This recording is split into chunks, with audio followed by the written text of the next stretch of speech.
Здравствуйте, дорогие друзья! Здравствуйте, Людмила Николаевна! Разрешите поблагодарить вас в первую очередь за такую возможность побеседовать с вами.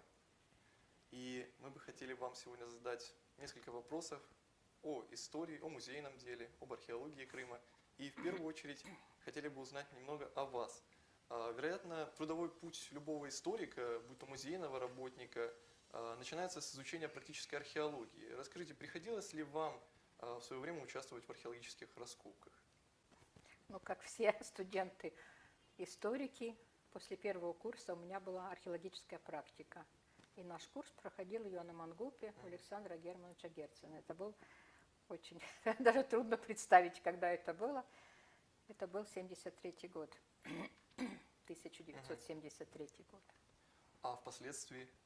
А впоследствии нет, я археологией никогда не занималась. Я работала учителем, а потом пришла в музей, где начинала свою работу. Ну, потом по разным обстоятельствам я уходила из музея, потом спустя определенное время вернулась в музей. А вот это как раз очень интересный вопрос. А как состоялся ваш приход в музей? Вы первоначально планировали работать в музейной сфере? Или как-то это произошло каким-то другим образом? Да нет, просто искала работу, нашла. Пришла в музей на работу. Меня взяли на такую смешную должность, которая называлась помощник реставратора. Это, собственно, ничего. Вот с такой должности я начинала. Потом стала младшим научным сотрудником. Ну, а уже когда вернулась спустя там многие годы, то стала главным хранителем музейных предметов. Сейчас это так называется у нас должность. Бытует такое мнение, что ну, вообще довольно скудные представления у людей относительно должности и работы хранителей музейных фондов. А что включает, какие функции включает эта должность, как вообще проходит ваш рабочий день? Ну, вообще эта работа такая очень многоплановая, хранитель, потому что особенно главный хранитель, он отвечает, собственно, за сохранность всей музейной коллекции, которая в музее есть. А поскольку мы краеведческий музей, то и как бы вещи, коллекции, которые хранятся здесь, они тоже очень разные, начиная от археологии и заканчивая предметами там быта, истории, культуры, ну, буквально вот последних лет. Например, последняя тема, которая у нас отражена в наших фондах, это «Крымская весна», событие, собственно, 2014 года. Ну и как показывает практика, уже моя практика вот, в музейной жизни, что нам трудно представить сегодня, что понадобится завтра. Обычно человек окружает как бы огромное количество предметов различных, и нам кажется, что они всегда так будут окружать нас, будут рядышком, мы в любой момент как бы возьмем их и покажем в экспозиции. Но на самом деле это не так. Жизнь очень быстро меняется, очень много предметов выходят как-то в течение буквально нескольких лет из нашего обихода. И потом, когда мы вдруг вспоминаем, что, ой, надо же показать вот такой как бы разрез, да, жизни человека, оказывается, что нечем показывать. Потому что если в книжке можно написать словами, и это понятно, то в музейном деле тут наоборот. Нужен как бы предметный ряд, без этого музей не существует. То есть это документ, фотография, это предмет какой-то, но все-таки это должен быть визуальный ряд, а не просто рассказ. Конечно, этот визуальный ряд, он сопровождается и рассказом экскурсовода обязательно. Но все-таки на первом плане это предметы, и рассказ идет от предмета. Сначала предмет, потом рассказ. Поэтому моя жизнь начинается здесь с того, что я прихожу, открываю все, приходят мои сотрудники, мы все открываем, все проветриваем, потому что главная наша задача – сохранить. Понятно, что не бывает вещей, которые живут бесконечно долго, но наша задача как бы продлить вот эту физическую жизнь различных предметов. Здесь и как бы слава богу, что в этом здании у нас есть хранилище, которое мы храним по материалам. То есть бумага отдельно, ткани отдельно, металл отдельно, керамика отдельно. Здание не приспособленное для музея. Это здание бывшего обкома партии. Оно строилось как здание окружного суда, поэтому, естественно, тут не предусмотрены ни хранилища, ни условия хранения, ничего. Но, тем не менее, приходится как бы жить в тех условиях, которые предлагает нам жизнь. Вот эту влажность, которая нам мешает очень жить, которая портит наши вещи, мы ее удаляем каким образом? Проветриванием. То есть любое время года. Лето, зима, осень, неважно, что мы открываем, все проветривается, чтобы снизить эту влажность. Потом начинается там работа по описанию новых предметов, по записи, по учету их в нашу учетную документацию. Параллельно идет работа, как нужно что-то законсервировать, поскольку у нас нет в штате реставраторов, а вещи, понятно, что особенно старые, они приходят в негодность, значит, мы стараемся хоть что-то сделать своими руками, своими силами, то, что мы можем сделать.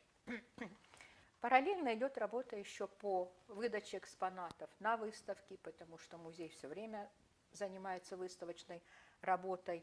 Как во всех приоритетах сейчас у нас это доступность экспоната.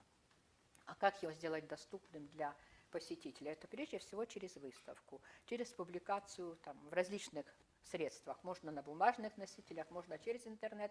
Это все равно как бы приближает наш экспонат к зрителю, к посетителю, к тому, кто интересуется своей историей, своей культурой. Параллельно мы же принимаем огромное количество вещей, а для того, чтобы их принять, значит, надо оформить определенную документацию, набор такой документов. Их очень много теперь появилось, и это занимает тоже большое, в общем-то, время, большую часть времени моего. И, конечно, потом учет во всех книгах. Это тоже большая работа, потому что до сих пор мы пишем все наши учетные книги ручками, рукой, а не на электронном. Ну, допустим, не на компьютере набираем, это невозможно по законодательству.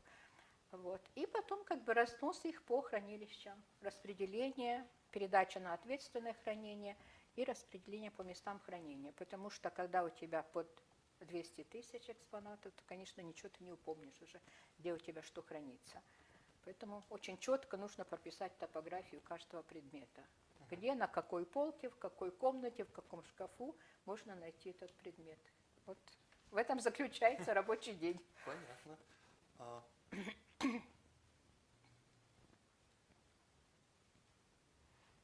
Да, и раз мы заговорили о находках, какой путь проходит предмет, прежде чем он попадает в музейный фонд и, соответственно, прежде чем он попадет в экспозицию?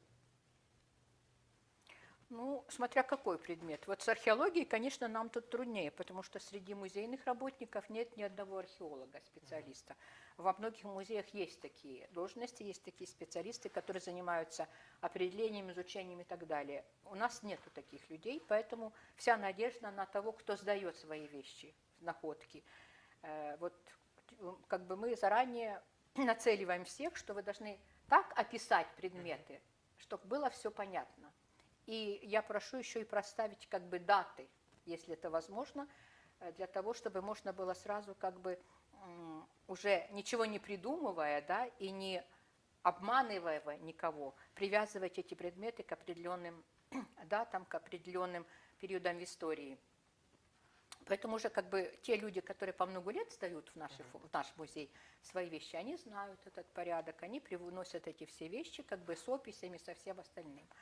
Принимаем, выдаем акт о приеме, это документ, с которым потом любой человек может как бы прийти и продемонстрировать вот то, что я сдавал, как бы, да. Но мы оформляем еще такой документ, если это не археология, потому что археология и другие рода предметы, к ним как бы подход разный. Различные подходы в оформлении документации по приему. Археология, она по одним правилам принимается, все остальное по другим правилам. Вот если это не археология, то мы обязательно с человеком, который приносит нам, передает безвозмездно, как бы навсегда в пользование музею, оформляем еще такой договор пожертвования. То есть это значит, что все права на этот предмет человек передает уже музею. И музей все, что хочет, может с этими вещами делать. С археологией немножко как бы по-другому. Мы оговариваем вот этот момент права на публикацию. Потому что понятно, что если человек, археолог раскопал, да, нашел какие-то вещи, то естественно, что он имеет право на публикацию этих вещей. И тут мы оговариваем, и я придерживаюсь четко этого правила, что всегда вот этот человек имеет как бы первое право на публикацию. Если кто-то приходит и просит материалы, мы, конечно, заручаемся, сразу вопрос задаем хозяину как бы этих вещей. Да, можно дать или нельзя дать. Это правило, которое действует уже больше 20 лет в нашем музее. Вот. Потом эти вещи, как бы, если они, вот археология, да, она вся описана. Мы на каждый предмет пишем карточку такую научного описания, и потом начинаем учитывать уже в книгах учета. Перед этим еще у нас есть такой орган совещательный при директоре, как экспертная фондово-закупочная комиссия, которая определяет, нужен этот предмет нам в коллекции или не нужен. Дело в том, что каждый предмет имеет какую-то, как бы несет на себе, да, информацию. Вот мы определяем, имеет ли он культурное значение, научное значение, музейное значение. Есть очень интересные вещи, но, например, мы их не можем показать, да, в силу многих причин.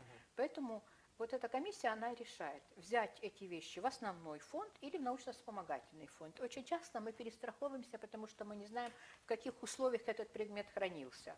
Мы не знаем, как он поведет себя в наших условиях.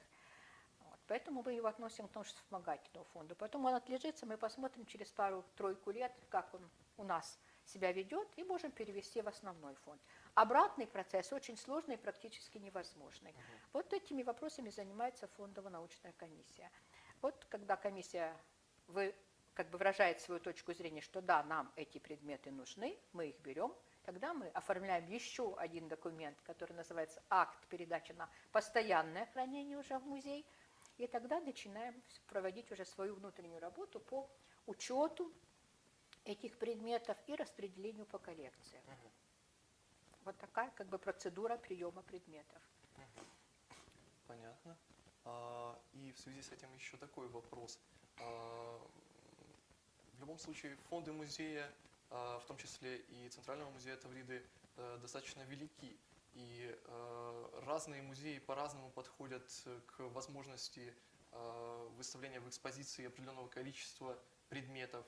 Вот как происходит разрешение вопроса, сколько предметов возможно вообще выставить в экспозиции, а сколько оставить в фонде? Или какие-то предметы никогда не попадут на глаза, так сказать, гостей музея? Ну, я вам хочу сказать, что и теоретически, и практически существует такое правило, даже не правило, это такой закон, наверное, музейной жизни, что обычно в самых больших музеях, где позволяют экспозиционные площади, все равно больше 10% постоянную экспозицию из коллекции не попадает. Все равно как бы большая часть, ну 90% коллекции хранится в фондах. Но для того, чтобы как можно больше предметов было задействовано и показано, существуют выставки временные. Вы же понимаете, что есть, ну это не касается как бы наших вещей, хотя у нас тоже есть такая группа предметов, например, как литографии. Вот мы их не можем долго показывать, потому что это же такие вещи, которые были созданы, просуществовали очень недолго, литографические вот эти оттиски, да? И как бы очень быстро литографию вытеснила из жизни фотография, где можно напечатать, ну я не знаю, сколько угодно этих копий. А в литографии нет, потому что технология такая, что художник сначала на литографском камне наносит рисунок, да, который покрывается краской, а потом из этого откатывается несколько копий. Вот их не так много можно было откатать. Потом все это опять смывается, опять рисуется. Поэтому литография на сегодняшний день – это большая редкость, особенно в таких небольших музеях, как наш провинциальный музей. Вот у нас есть большая такая коллекция литографий, это в основном виды Крыма, и частично это типы жителей крымских и жанровые сценки различные. Конечно, мы к этим вещам относимся очень трепетно, стараемся сохранить их как можно дольше, но они не могут долго находиться в экспозиции на свету. Их нужно при особых условиях экспонировать. Но поскольку такие условия мы им создать не можем, поэтому, естественно, что мы их показываем крайне редко. Для этого вот придумаем выставку, на которой показываем эти литографии. Там 2-3 месяца проэкспонировались, и мы их снимаем, опять прячем в темное место, чтобы они не находились на свету. Вот как бы это главная причина, когда они выходят из строя. Поэтому тут сложно сказать, но вот кроме постоянной экспозиции в нашем музее есть еще много временных выставок. Они обычно приурочены к определенным там событиям, или же просто вот экспозиционный отдел, там большое количество сотрудников, они придумывают каждый год новые какие-то выставки, которые нужно сделать. И вот они придумывают эту выставку, как бы иногда приходят, мы обсуждаем до методсовета еще, потому что только методсовет утверждает как бы концепцию этой выставки. Они приходят к нам в фонд и начинают, значит, вот мы придумали. Я говорю, девочки, хорошо, что придумали, молодцы, но чем вы будете показывать? Как бы идея хорошая, но ее показать нечем. Говорю, давайте ее немножко переиграем, эту идею, и сделаем вот под таким соусом, потому что под таким соусом мы можем его продемонстрировать. Ну, как бы общими усилиями уже тогда как-то выкристаллизовывается вот эта идея, что показывать и как показывать. Ну, а вообще-то это совместная работа экспозиционера и фондовика. Потому что фондовик как бы знает, что у него хранится, а экспозиционер, он больше все-таки как бы идеи различные рождает, это раз, а во-вторых, они больше работают с посетителем. Поэтому видят же, что вот есть выставки, которые мало посещаемые, неинтересные людям, а есть, которые вот неизменно пользуются успехом. Вот за последние годы, например, мы ни разу не проиграли на археологических выставках. Их было много у нас, много, разных причем. И все археология, археология, археология, но всегда пользуются успехом. Чем объяснить, не знаю, но вот это факт, который неизменный. А другие выставки, которые у нас были, было такое, что, допустим, вот как бы красивая выставка, интересный экскурс-рассказ сопровождает ее, а народу неинтересно, не ходят почему-то.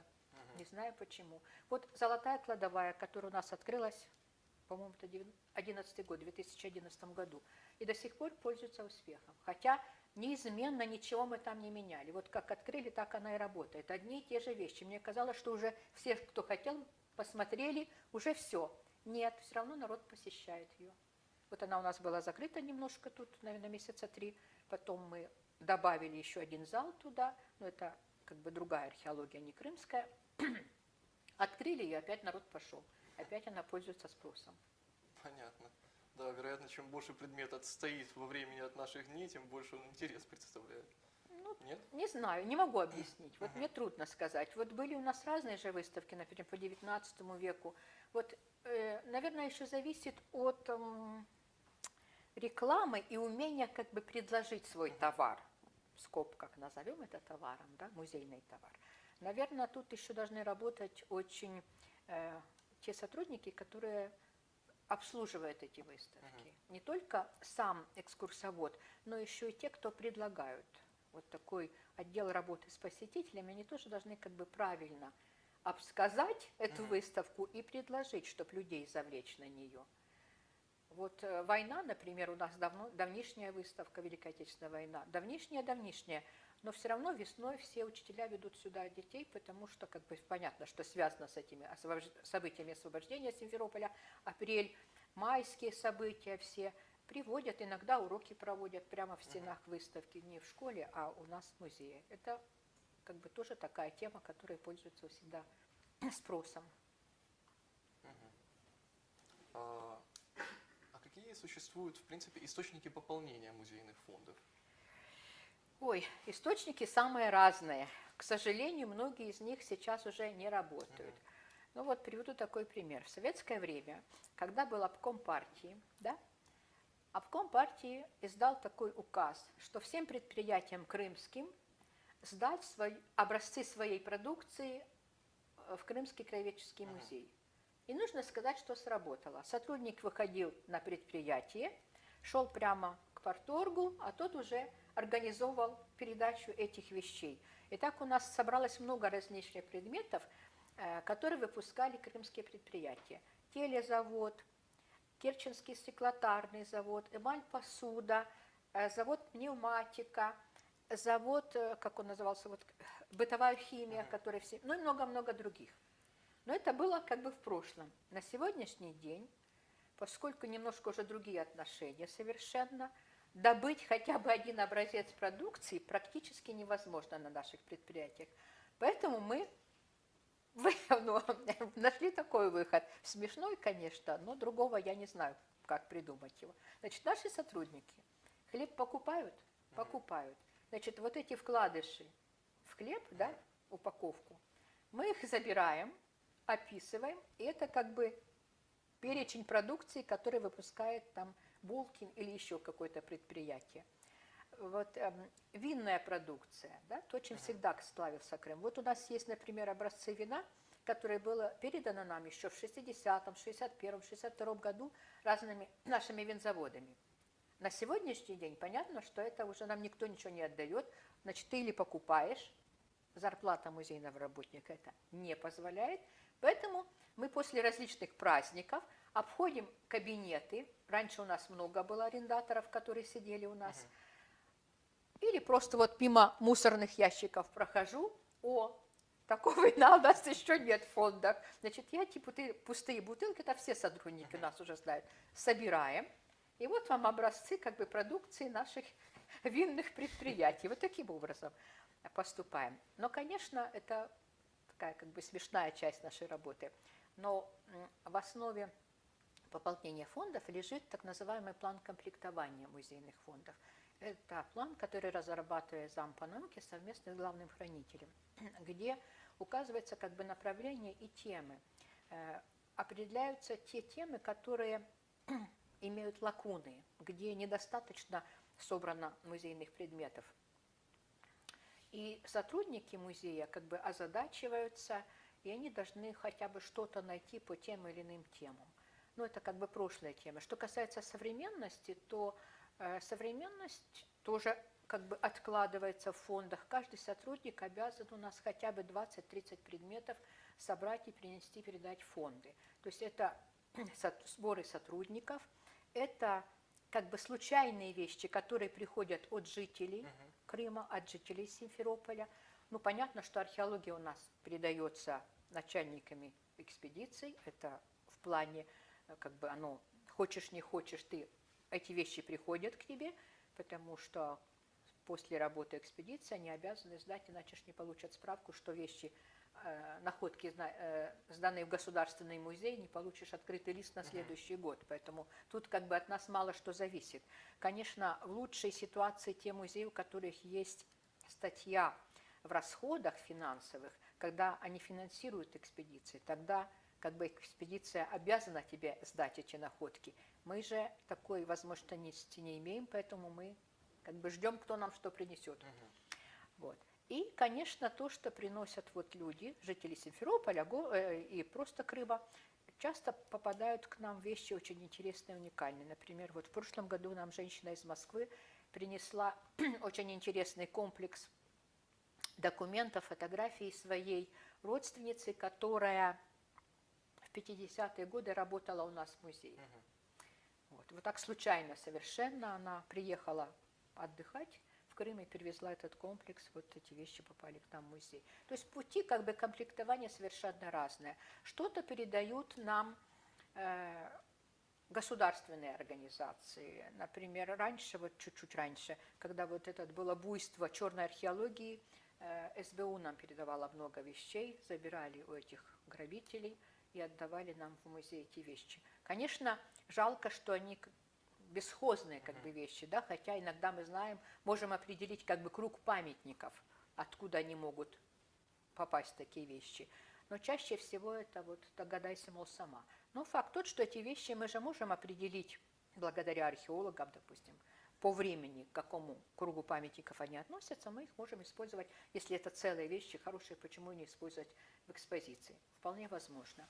Другое дело, что как бы для науки они не совсем подходящий источник. Но для музея и такие вещи подходящие.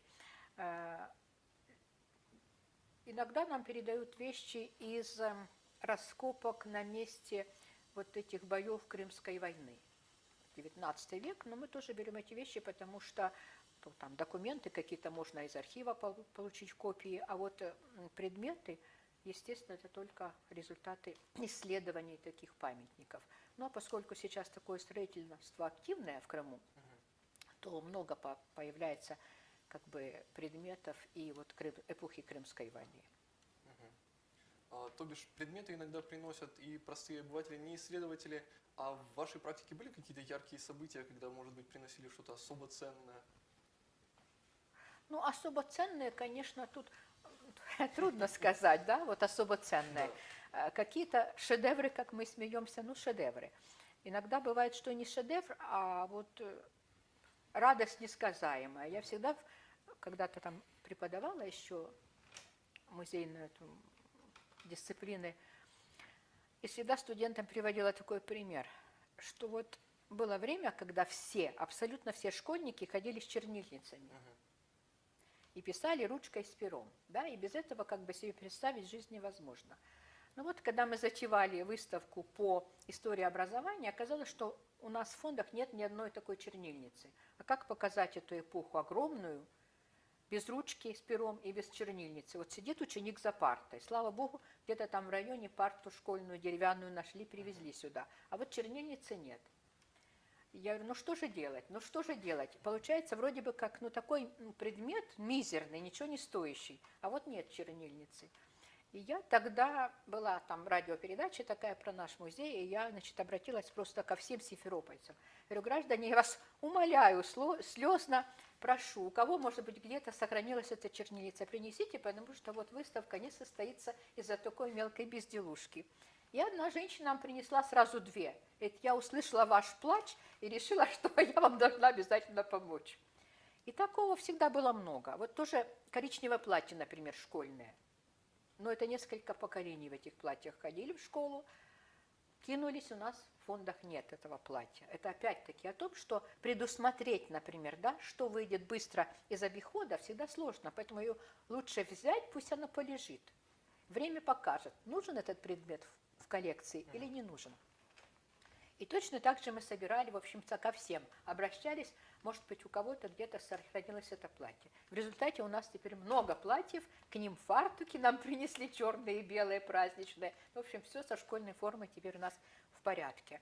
Очень много в 90-е годы было вещей, которые приходили, но это же трудное было такое время. Люди просили, конечно, денежку за это. Мы не могли купить, у нас тоже тогда не было денег на эти предметы. Многие предметы уходили. Но кое-что как бы удалось и собрать. Вот, например, там такую салфетку нам женщина просто принесла и отдала. Без всякого вознаграждения. Это салфетки, которые раздавались в гимназиях и в институтах благородных девиц в честь коронования Николая II. Это такие обычные, как бы необычные салфетки, и их очень мало сохранилось, конечно. Это не какой-то шедевр, но вещь как бы редкая, потому что, несмотря на такое как бы массовое производство, раз всем гимназисткам раздавали, но никто как бы не сохранил точно так же, как и мы в своей жизни. Мы что-то как бы стараемся сохранить, но не все, что нас окружает, да, а потом как бы потеряв эти вещи, мы начинаем вспоминать, ой, она же мне была дорогая, эта вещь, да, хорошо бы ее было оставить, ну уже все. Все, что поломалось там или вышло из строя, вышло из моды, мы выкидываем, как бы и все. А в музейной практике так нельзя. Я всегда говорила, что прежде чем выбросить на мусорку, принеси в музей. И мы посмотрим, может быть, оно нам сгодится. Понятно, спасибо большое. Центральный музей Тавриды имеет достаточно богатую историю. Близится столетие музея, и в связи с этим хотелось бы задать такой вопрос. Начало музею было положено еще несколько ранее, чем в 1921 году. Расскажите, что легло в основу будущего учреждения? Значит, смотрите, вот наш музей, конечно, я его историю веду от 1887 года, когда в Таврической губернии была основана Таврическая учено-архивная комиссия. Несмотря на то, что это архивная комиссия, но они на первом же заседании своем решили, что Крым такое место, где полно археологии. Поэтому нужно собирать и артефакты. А для этого нужно создавать при комиссии музей древностей. И первое, что поступило в этот музей древностей, это вещи с Неаполя, с Киевского. Симферополь, конец XIX века, да, активно строился. Камня в окрестностях не было. Этот камень выбирали, ломая фундаменты стены Неаполя, с Киевского. В ходе вот выборки этого камня, конечно, попадались находки различные. И было объявлено комиссией же, членами комиссии, что все, кто эти находки принесет, сдаст в комиссию, получит вознаграждение. И в протоколах комиссии мы часто встречаем такое указание, что, значит, вот там подрядчик такой-то принес, перечисляется что, допустим, там красную лаковую тарелку, там еще что-то, значит, ему отдано там 3 рубля. Вот таким образом как бы собиралась коллекция музея древностей. И нужно сказать, что несмотря на все перипетии, которые музей пережил, ну это и гражданская война, и революция, и Вторая мировая война, тем не менее большая коллекция музея древностей ТУАК у нас сохранилась. Например, вот лепные и краснолаковые сосуды с Неаполя, с Киевского, немного бронзы есть у нас. То есть достаточно как бы показательная такая коллекция. Есть несколько литографий, несколько карт, которые тоже пришло из музея древностей. Поэтому вот нужно сказать, что в основе как бы вот Центрального музея Тавриды, который открылся, был создан в 1921 году, лежит коллекция, прежде всего, вот этого музея древностей Таврической учено-архивной комиссии. Потом туда влилась коллекция, которая собиралась в Мокржецком при губернском земстве. Это коллекция такая естественно-научная, то есть все, что касается природы Крыма. И в свое время еще в музее древности была передана коллекция, которая собиралась в музее мужской гимназии Симферопольской. Вот это основа Центрального музея Тавриды, который был образован после революции, уже после окончания гражданской войны в 1921 году. Потом в 20-е годы пополнялась эта коллекция еще Крымохрисом, когда прошла национализация всего имущества вот по южнобережным дачам, по дворцам. Крымохрис потом просто вот, мне кажется, наобум, не сильно разбираясь даже, отдавали в музеи разные вещи. Вот таким образом к нам много чего попало. Например, попали вещи из Ливадийского дворца, потому что там есть даже бирки сохранились Ливадийского дворца. Многие вещи попали к нам, скорее всего, из каких-то южнобережных дач, потому что это вещи ценные, дорогие, и никто из жителей Симферополя не мог себе такое позволить приобрести, потому что Симферополь был бедный город, это в основном город чиновничий такой. И такие вещи, конечно, не были в обиходе у жителей Симферополя. Поэтому, скорее всего, что это вот национализированное имущество с южного берега, где могли такого рода вещи встречаться. Ну, например, вот этот вот шкаф, вот вы видите, вот, это вообще уникальная вещь. Это глазчатый тополь, очень дорогая. Все, кто понимают вот в мебели, которые попадают ко мне, сразу, они не на меня смотрят, когда заходят в кабинет, а сразу на этот шкаф. Ай, какая у вас вещь красивая, где вы взяли? Я говорю, не продается. Хотя ее использовали вот как, просто как музейное имущество, а потом уже в свое время его перевели в статус музейного предмета, этот шкаф. И многие такие вещи есть, например, гарнитур с карельской березы. Это же дорогие вещи, очень. Они у нас в экспозиции, потом пойдем, я вам покажу завтра. Очень дорогие вещи. Вот они как бы совершенно неестественным путем к нам попали. Просто их Крымохрис передал, и все. И много чего другого передавал Крымохрис из национализированного имущества. Но, конечно, много собирали тогда в 20-е, в 30-е годы сотрудники музея. В свое время работал тут у нас в 20-е, в 30-е годы Николай Львович Эрнст. Ну, наверное, имя известное вам, да, и археолог он был, и занимался как бы самыми разными темами, и участвовал в разных экспедициях, и везде, где он как бы занимался раскопками, все эти вещи попадали к нам в музей, потому что он совмещал длительное время должность главного хранителя и археолога, и зам по науке. То есть он вот в себе как бы аккумулировал вот эти три должности, и понятно, что эти вещи попадали к нам в музей. Кроме того, работали же этнографические экспедиции в 25-27 году под руководством Баданинского, да, это Бахчисарай.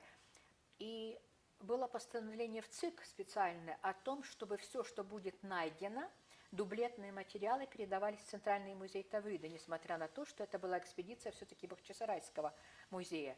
И это соблюдалось. Много этнографических предметов, допустим, там, я не знаю, орудия труда, предметы быта, одежда к нам попала от этих экспедиций. Эти самые негативы и фотографии тоже они делали в нескольких экземплярах и часть отдавали в наш музей. То есть вот таким образом комплектовали еще фонды Центрального музея Тавриды. Так что тут такая богатая история стоит за нашим музеем, особенно вот в начальном таком периоде его существования.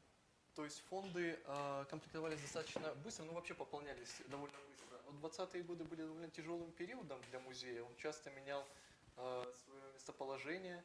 И известно, что некоторые экспонаты пытались возвращать бывшим владельцам для сохранения буквально. Как музей пережил эти годы? Ну вот как раз 20-е годы, это было время, когда музей страдал от нехватки помещений. Переезжал много раз с места на место, но тем не менее фонды сохранились. Нужно сказать, что самое трудное время, наверное, было в годы Великой Отечественной войны, потому что часть предметов была спрятана в тайниках, хотя мне это смешно, как бы спрятали что, бюсты Ленина, Сталина, Энгельса, Маркса, спрятали какие-то там плакаты, а более ценные вещи были вывезены, как бы отправлены в эвакуацию, но путь их прослеживается только до Армавира, а там след этих вещей теряется. И теряется, как бы, и до сих пор никто ничего не может найти. Возможно, где-то они осели, может быть, не все, но часть из них осела где-то там в других музеях, в Ростовской области, не знаю.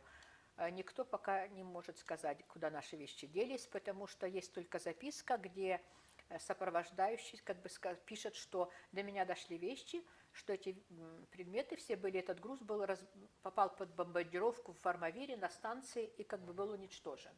Ну, что значит уничтожен? Там бумага горит, да, ткани горят, но археология же не горит, например, горшки. Как они могли сгореть? Никак не могли сгореть. Ну и много чего другого. Поэтому тут много загадок, но фонды как бы безвозвратно утеряны были. Но, тем не менее, часть предметов сохранилась, и музей в годы оккупации работал. У нас есть акты, есть документы по изъятию немецкими офицерами фондов, но их интересовало в основном что? Книги, это география, история, этнография Крыма, их интересовали золотые вещи, они изымали и этнографию. Вот. Но, тем не менее, как бы что-то и сохранилось, вот, например, вся вот эта коллекция Музея древности Туак, она сохранилась, никто на нее не позарился. Сохранились бытовые вещи, сохранилась часть этнографии. Причем, я так понимаю, что в ходе вот упаковки и отправки в эвакуацию иногда, видно, в суматохе что-то перепутывали, потому что есть вещи, которые описаны очень подробно, и они узнаваемые. И вот мы читаем, что, допустим, вот эта шубка девичья, там такая, она отправилась в эвакуацию, а она у нас дома осталась, и она вот до сих пор жива, эта шубка. То есть, может быть, вовремя не положили, может быть, что-то перепутали, трудно сказать. Вот, но многие вещи как бы уцелели и пережили это страшное время, и как только освободили Симферополь, получается, 13 апреля, а уже в мае была первая выставка сделана в музее и открыта для широкой публики. То есть это тоже как бы сотрудники музея все пережили, сохранили и отработали потом для посетителя. Вот как раз хотелось бы задать вопрос о сотрудниках музея.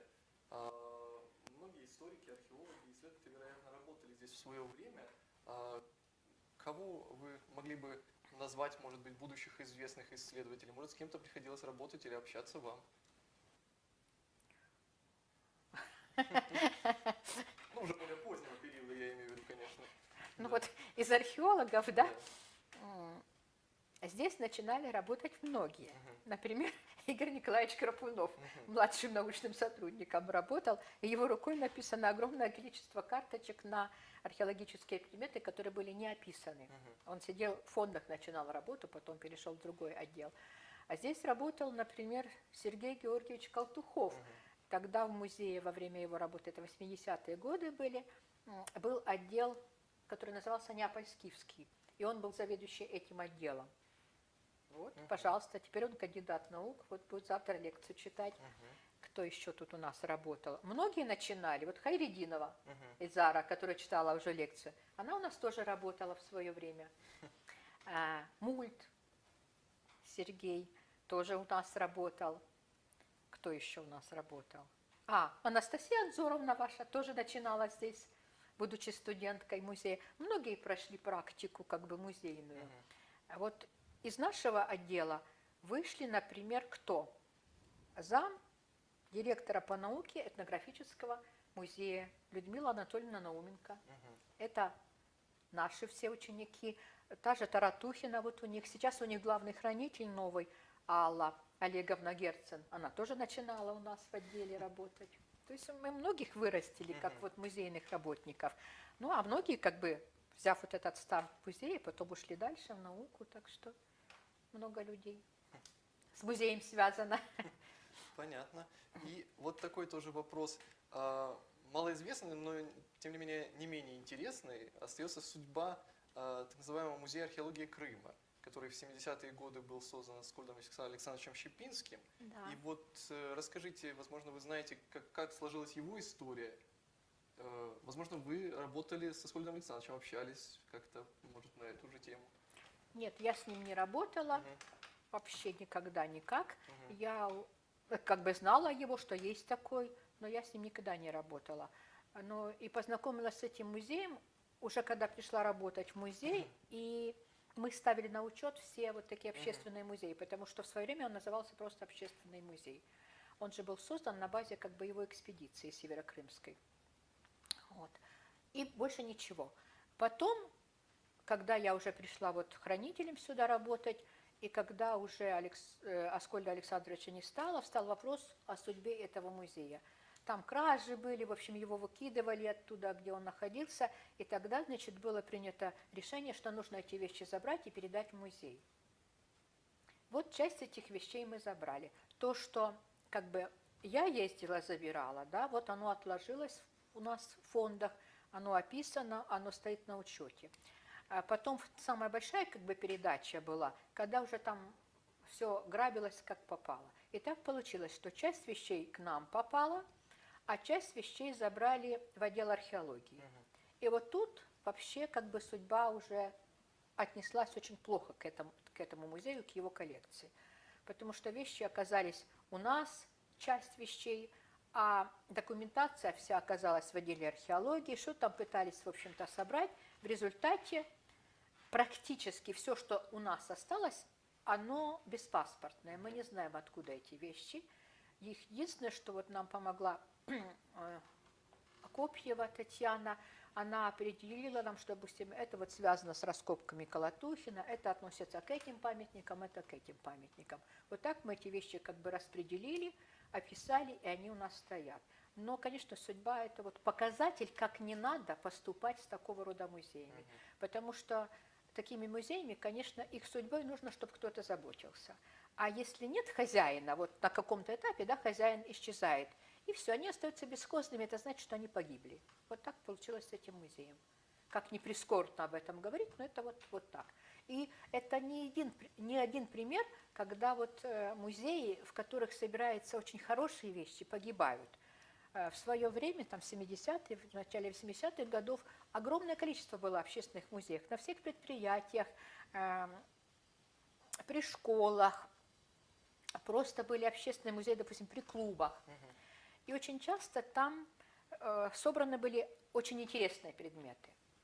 Но когда по каким-то причинам вот эти энтузиасты, которые собирали эти вещи, оставались вне музея, то участь как бы и судьба этих музеев заканчивалась тем, что эти вещи исчезали, и все, на этом все заканчивалось. То есть это, мне кажется, еще как-то не продумано законодательно. Вот в таких случаях, куда эти вещи должны были деваться. Конечно, лучше бы, если бы эти вещи собирались и отдавались в государственный музей, потому что в государственном музее как бы это невозможно представить себе вот такую судьбу. То есть вот работает какое-то количество людей, да, вот эти люди работают. Вот мы работаем, сохраняем. Если нас не станет, это не значит, что музей исчезнет. Придут другие люди и как бы будут дальше продолжать ту же работу. А вот в общественных музеях обычно это как бы результат работы энтузиастов. Одного, двух, трех, неважно скольких. Но это люди, которые работают как бы не за деньги, а просто ради идеи. И как только людей этих устраняют от этих музеев, то все, эти музеи разваливаются, неизвестно, куда деваются вещи из этих музеев. Вот и такая же участь у музея археологии. Понятно. Сегодня музеи активно развиваются, открываются новые залы. В принципе, близится, как мы уже сегодня с вами говорили, столетие музея. Какими представляются перспективы учреждения? Может быть, есть планы празднования столетия, или это пока тайна? Нет, пока праздновать это еще долго, еще мы так далеко не забегаем. Но как бы есть концепция развития музея дальше. И в этой концепции как бы есть много таких сторон, приятных, скажем, для меня, как для хранителя, что мы надеемся, что за эти годы, которые остались до столетия, все-таки большая часть денег уйдет на усовершенствование наших хранилищ, оборудования, потому что помещения как бы есть, а они плохо оборудованы, они просто приспособлены. Конечно, нужно оборудование современное, хорошее, нужно совершенствовать условия хранения этих вещей, то есть нужно что-то ставить, какие-то остановки, которые будут нас обеспыливать, сушить, вот эту влажность лишнюю убирать. Вот там в концепции это все записано. Если будут деньги, если государство нам даст эти деньги, то я надеюсь, что мы приведем наши фонды в порядок и, может быть, даже несколько сделаем таких открытых хранилищ. Открытое хранение – это когда не выставка, а когда прямо человек может прийти в фонды и посмотреть все, что там хранится. Это когда оборудование соответственное, закрытое как бы, да, оно безопасное для музейных предметов, но доступное для обозрения вещи там. Вот надеемся, что к столетию такое получится у нас сделать. Хотелось бы, во всяком случае. Людмила Николаевна, можно, да? Да, Людмила Николаевна, вы значительную часть своей жизни посвятили работе в Центральном музее Тавриды. Ваш ответ, возможно, станет советом будущим поколениям работников, в том числе хранителей фондов. Как вы считаете, что присуще человеку, занимающемуся музейным ремеслом? Мне трудно сказать, что присуще. Давайте так, я буду отвечать на вопрос как бы вот о своих чувствах. Да. Что вот работа в музее, она многому научила и вообще как-то расширила кругозор. Поскольку краеведческий музей, да, может быть, я не состоялась как там ученый какой-то в отдельной области, но зато я много чего узнала о жизни нашего вот этого небольшого как бы Крымского полуострова.